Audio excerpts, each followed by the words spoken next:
Hi guys, welcome two माय channel. आप सभी का मेरे चैनल में स्वागत है और आप सभी को मेरा प्रणाम है। आज मैं आप सभी के लिए बहुत ही प्यारा सावन का स्पेशल मजेदार कजरी नाच गीत लेकर आई हूँ, जो कि बहुत ही सुंदर है। सुनिए आप सभी, और पसंद है तो प्लीज मेरे चैनल को लाइक, सब्सक्राइब, शेयर, कमेंट जरूर करिएगा। चलिए सुनाती हूँ, एंजॉय करिए इस गीत को। सैया हारी हारी चूड़िया बिकात बा, बहिया मोर उदास बाना। सैया हारी हारी चूड़िया बिकात बा, बहिया मोर उदास बाना।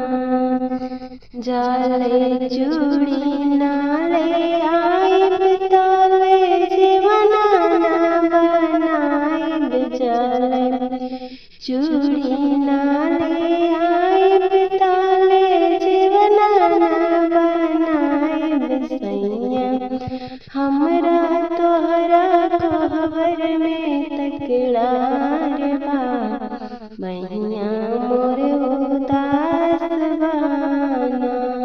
सैया हमरा तोहरा बीच में तकरार बा, बहिया मोर उदास बाना।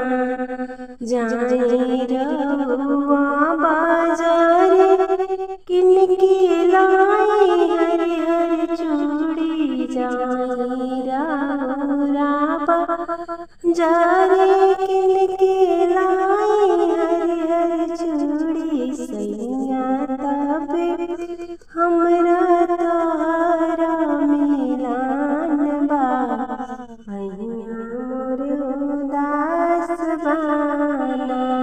सैया हारी हारी चूड़िया बिकात बा, बहिया मोर उदास बाना।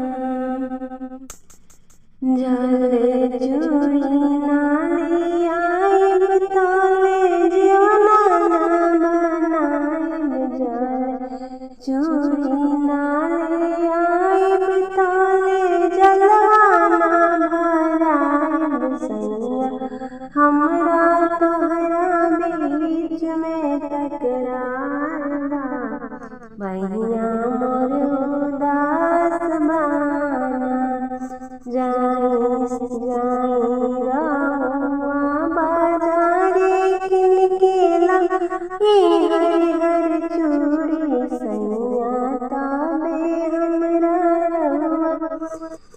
सैया तबे हमरा रउआ बीच में मिलान बा, बहिया मोर उदास बाना।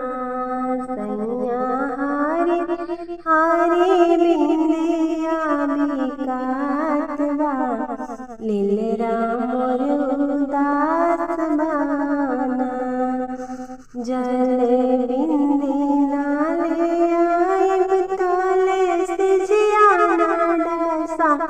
जले बिंदी नाले आइब ताले सिजिया ना डसाइब। सैया हमरा तोहरा बीच में तकरार बा, लीले